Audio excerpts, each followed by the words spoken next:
Where you going, Buster? Where you going? Come here.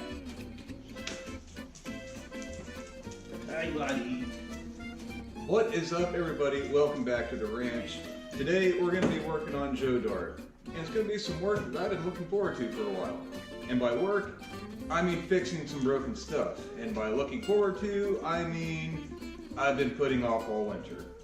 Oh, and there's a drag race here in about 3 or 4 weeks that I really want to be to, so got a lot of work to do and not a whole lot of time to do it. We're gonna lose the shop. Let's go.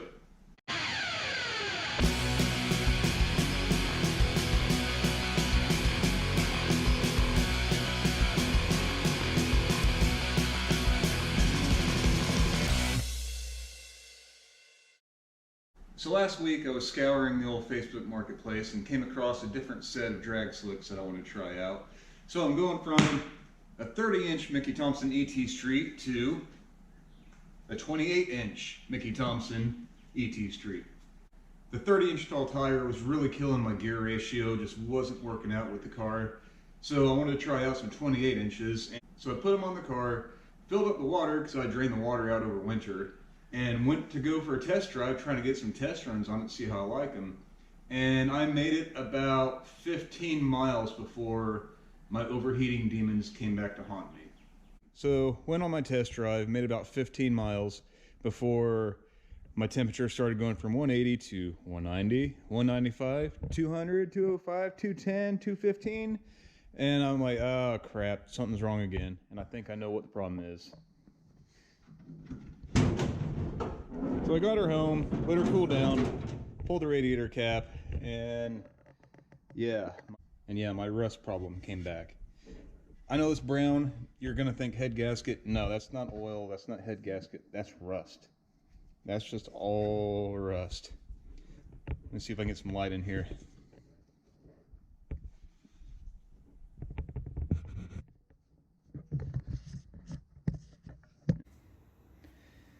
There we go. Now you can look in there and now you can see what I got going on. And again, no, that's not oil. That's not chocolate milkshake. That's all rust. And you see the little flakes that are plugging up the tubes? Yeah. Not so good.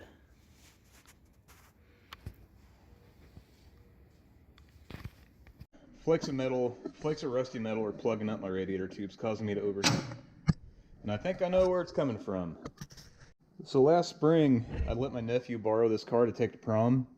And yeah, one of the core plugs decided to let loose. So yeah, here's the core plug in question, and that's a rust hole. It rusted a hole out the side of the core plug, causing it to puke coolant all over the country club parking lot that my nephew was attending prom at. Way to go, car. Mark your territory. Yeah, here's the back side of that core plug. Probably, what, a 40-year-old core plug? It's only like 40 years old. You know, it had a good life. So imagine if that one looked that bad, what do the other ones look like in this car? That one I was able to replace with the engine still in the car, and I kept driving around like, oh, okay, I need to do this, I'll do it this winter. This winter came and went, and I never did it. And okay, now's the time. So I can't get to the rest of those plugs with the engine in, so I gotta pull the engine out of the car to get the rest of those plugs replaced. But while I'm at it, I've been kind of thinking, I get the engine out, well, that's a pretty good opportunity to do some other work to the car, do some other work to the engine, maybe some upgrades. Yeah, I'm going to do some upgrades. So the plan is, this thing needs a looser torque converter bad. It still has the factory torque converter in it from whatever the motorhome was, and it stalls on the foot brake at probably like 1500. Not very good. Then I got some leaking, I got a transmission seal that's leaking, oil pans leaking. So we're gonna fix those up. Another thing I've been thinking about doing is, I think I got about the most out of these 452 cast iron heads that I can get. So I'm thinking about upgrading to some aluminum heads. But before I disassemble this car and tear it down, I want to get some water back in it and try to get a test run to kind of get some base numbers before I make all these other changes. So let's try, I'm going to try to see if I can flush that crap out without having to pull the radiator out and go hit the road and try to make some test runs. Let's go. I heard you guys like cold start videos.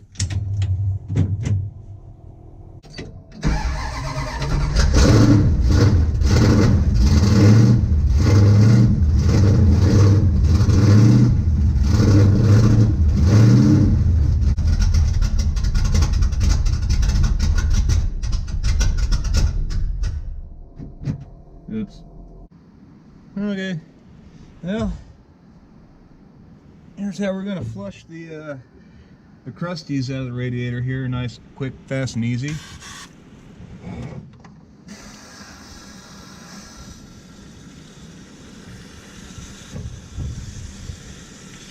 There we go.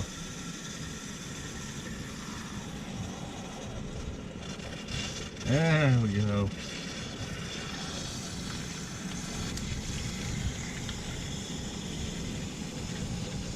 Now we're cooking with water. And now the flowers will grow. Oh, there's a lot of dirt coming out. Ugh, not good. Yep.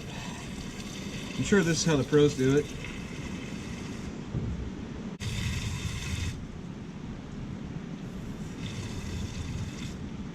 Sure. Looks great.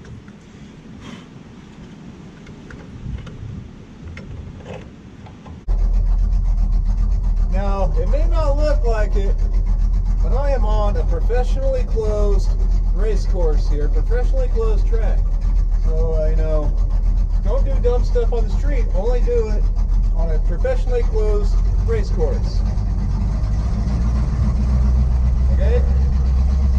Cool.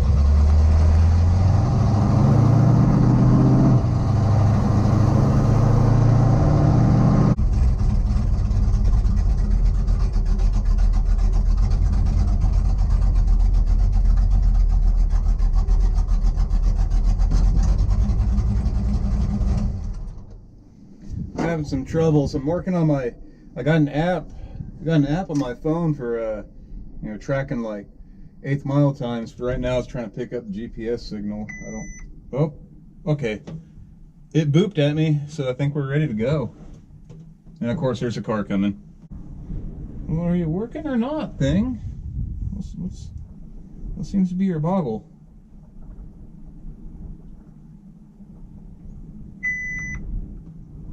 Okay, waiting for GPS. What? Okay, stand by.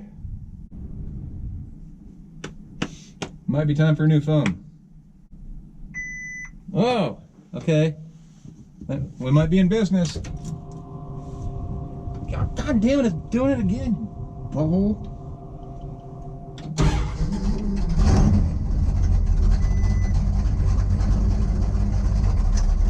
Let's try this.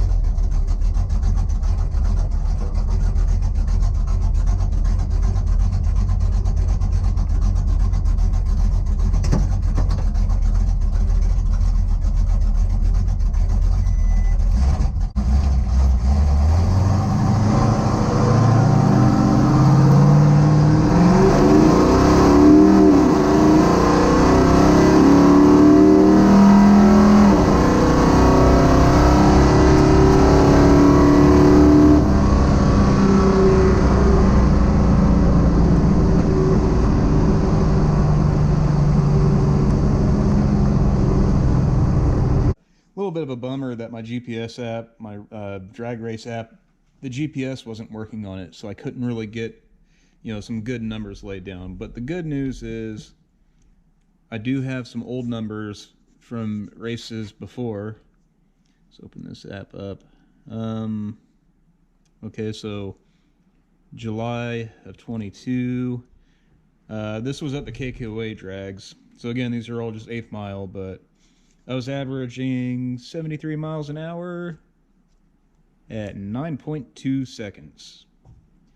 I know, my car is slow. Again, these are 1/8 mile times. September, these would have been at Harrington. I was averaging 74 miles an hour, 1/8 mile of 8.6 seconds. So we have some numbers to go off of at least here.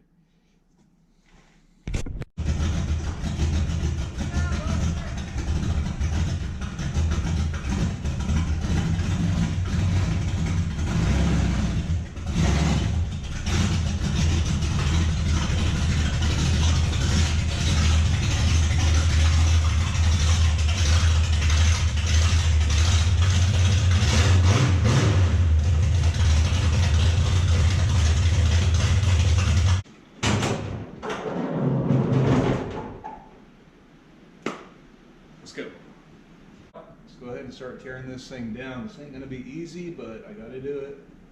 Gotta do it. So I think I'm gonna start by pulling off the old tower of power here, work my way down, probably get the radiator out, and just start disassemble, Stephanie.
Okay, where are we at? Well, the tower of power is off, the radiator is out, alternator out, disconnected the wiring, distributor cap.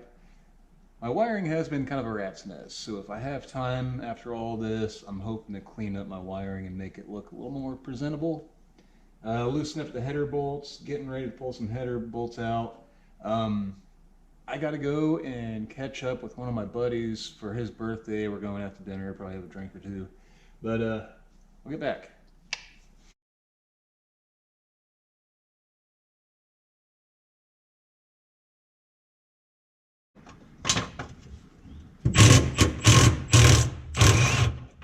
Well, if you want to get these, I'll go pull those bolts out of the top of the bell housing.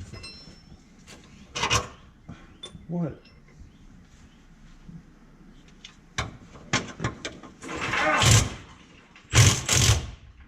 You alright?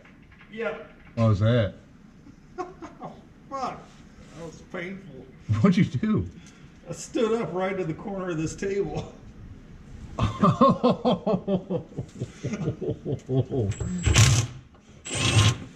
in the cramp stand. That's a diamond plate table too. Did it leave a diamond plate? I'm well aware of that, Derek. Cut with a torch. It still has a slag hanging on it and shit. Not anymore. That sucked. Do not recommend.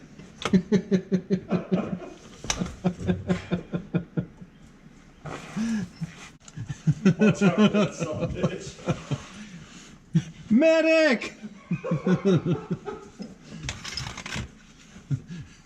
Yeah, the best we can give you is The best we can give you is up them. Oh God, up him.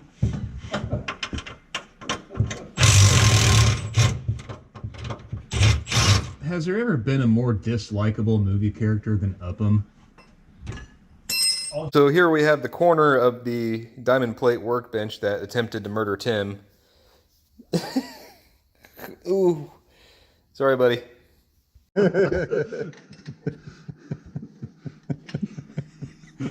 What were we saying? Fucking dodges.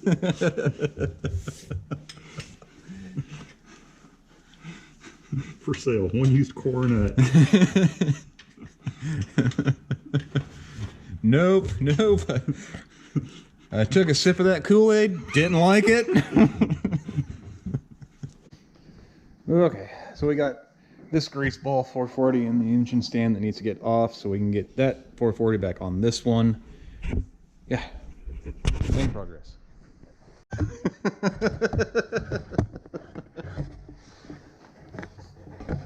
Oh, what bloodbath.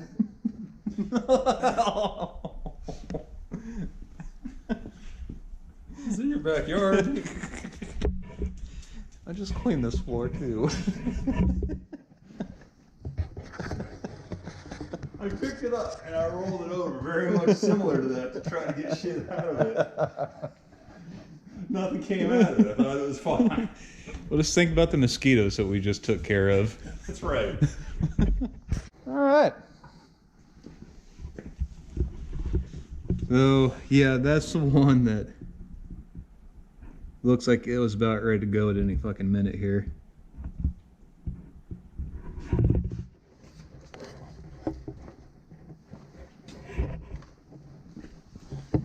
And that's one that I did last spring, but I was able to do it in the car. But yeah, get these other ones out and see how close they were to puking their guts out too.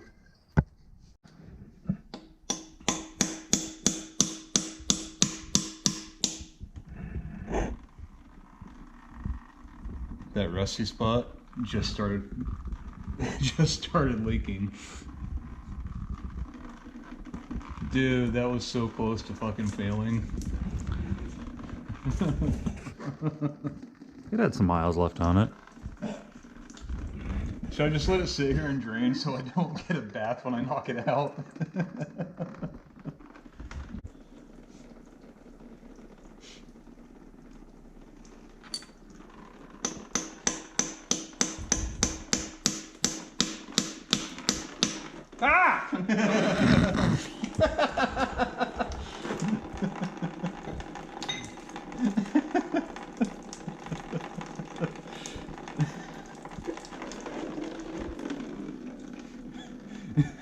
It's not the first video like this I've seen on the internet. Water sports.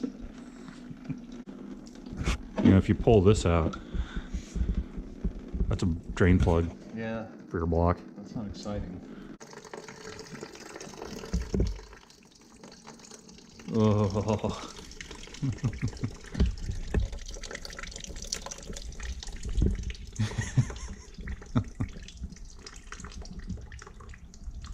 Is it done? No. I'm gonna tap it one more and another gallon of sludge is gonna come out.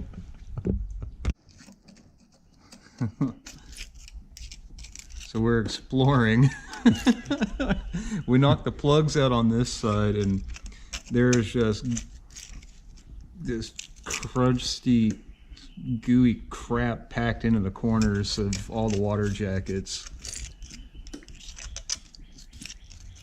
It feels like sand, but unfortunately it's magnetic, so it's not sand. We're spelunking.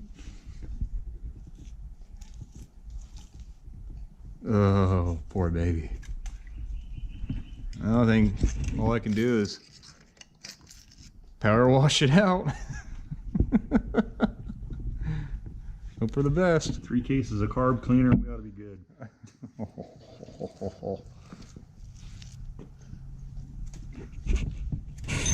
Oh boy. Look at the other side? Sure. Here we see the Derek and the latest and fashionable outdoors wear.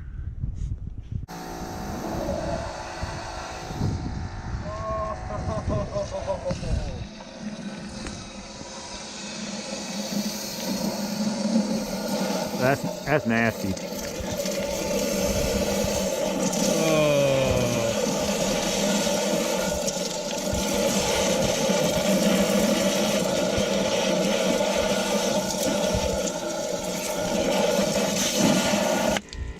So this is why you're supposed to take your engine to the machine shop and have them hot tank it for you. Don't be like me. Overrated. There's just some things you have the pros do, you know?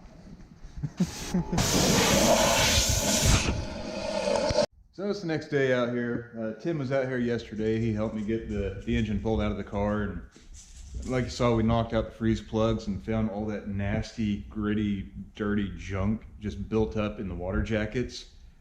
Probably not good, but you know, we cleaned it up the best we could. Pretty confident that we got it all cleaned up right now. I'm getting ready to knock in the new core plugs now, so let's get that done out of the way.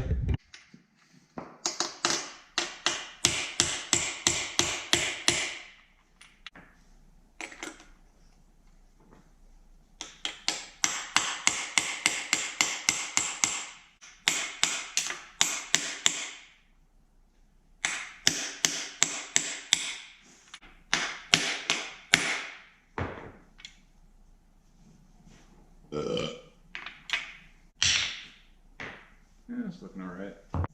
Sure.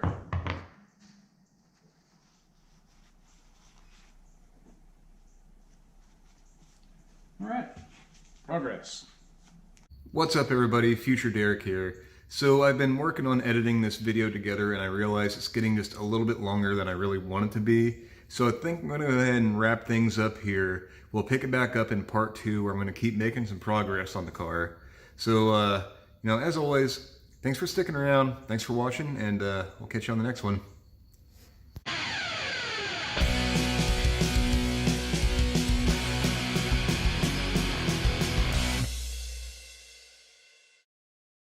Martha Washington was a hip lady.